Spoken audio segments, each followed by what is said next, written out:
I've been watching anime since my childhood. This implies that I came across some interesting ones as well. What I want to say with that is that I've seen enough anime in order to know all the different tropes connected to it. But this video would be way too long if I would talk about every single trope that comes to my mind, so let's just talk about a few of them that really annoy me. And by the way, I'm gonna be drawing them in the background because I'm an artist. Or at least I try to be one. So let's get started with the first trope. Okay, so one of the most obvious tropes, and probably the most talked about one, is exaggerated character design, especially when it comes to female characters. Like, you know what I'm talking about. Absurdly oversized upper bodies that literally defy anatomy and gravity. Like, those designs often serve no narrative purpose. And I don't understand how anyone can find those attractive. Like, it's just so exaggerated to a point where it isn't attractive anymore. And for me, it's the worst when a character that's supposed to be intelligent has those features. Like, you're reducing the character to that one aspect so you can't really take them seriously anymore. And that's just really sad, actually. Of course, you can find similarities when it comes to male characters. Like, whatever the character wears, the super defined abs shine through. Super realistic. But Cloudy, anime isn't supposed to be realistic. Yes, I know, and the whole stylization is not the problem here. I just feel like this trope specifically lowers the reputation of anime in general. Because then people will say, oh, anime is just for goobers. But there are just so many good anime out there that are actually worthy to be watched. The second anime trope that I want to talk about with you guys is the high-pitched anime voice. If you've never watched anime and don't know what I mean, I'll give you an example.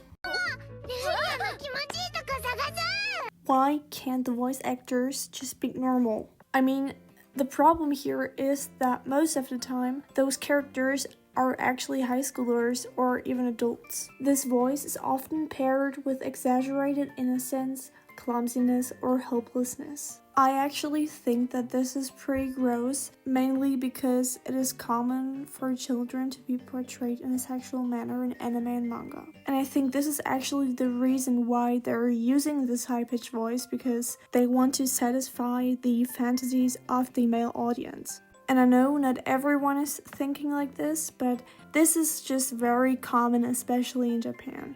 And that's why I absolutely hate the Japanese original voice sometimes, because it's just so weird to me knowing the background and what the intention of this voice is. It's just, no, I just hate it. I'm sorry.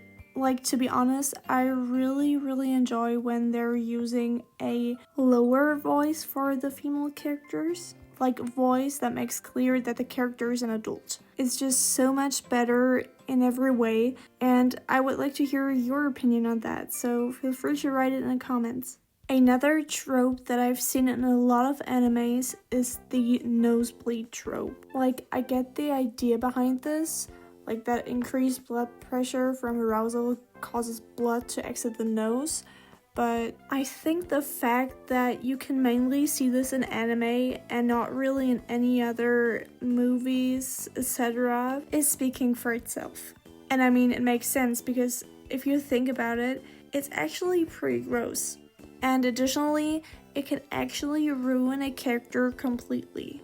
Like, imagine a character where this happens over and over, and it's not just a one-time gag we can groan and ignore. Every time a girl tries to get near him, he just passes out. I mean, how could this guy ever be in a relationship? This is just not possible.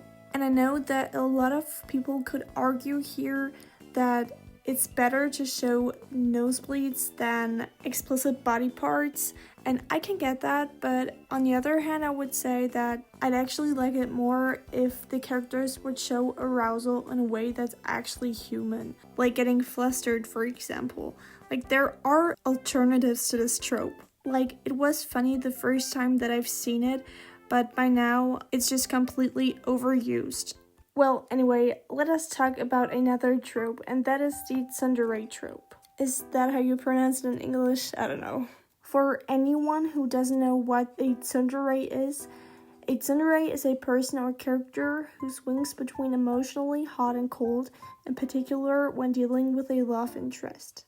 It's especially used to describe someone who is usually cold or cranky, but occasionally shows a soft and kind side. The biggest problem with tsundere characters is that modern characters are often not emotionally complex. They're just constantly humiliating the protagonist, which is supposed to be cute or romantic. Yeah, of course, it's super cute when a girl hits you and basically verbally abuses you. The biggest problem with that is that the story almost never acknowledges it as a flaw. That means that the character is not required to grow. The protagonist is just expected to tolerate it forever. Like, bro, I want to see character development, especially when you're using a tsundere trope. Otherwise, the character will feel very, very flat, which is just not good writing in my opinion.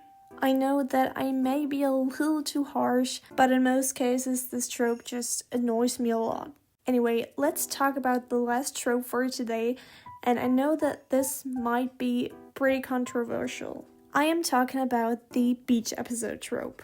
And hey, wait, don't slide in the comments immediately. Like, when I was first introduced to anime and all that stuff, I actually liked those episodes. I just thought, hey, it's a really cool break from the story that's pretty fun to watch. But after years of watching anime, it started to feel less like a break and more like an interruption you could see coming from miles away. Because in a traditional anime, you just know that this episode will come. My biggest problem here is that you can see this trope even in like serious dramas or action animes. And again, this does not apply to every anime, but I can see this trope like a lot in a lot of different genres. What really started to bother me over time is how little these episodes actually do for the characters. Like, they rarely reveal anything new. Most of the interactions are recycled jokes you've already seen, just relocated to the beach. The shy character is still shy, the loud character is still loud. Nothing really changes or progresses.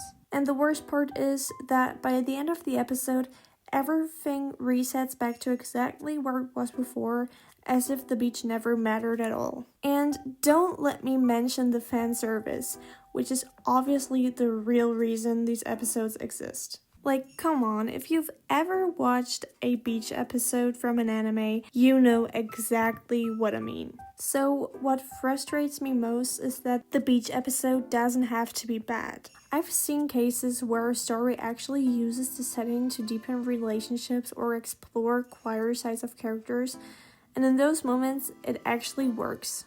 But you know, most of the time, it's just there because it's expected and because it sells. Anyway, that's it with the video for now.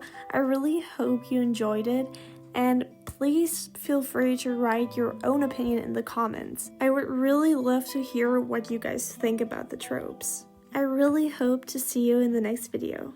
Bye!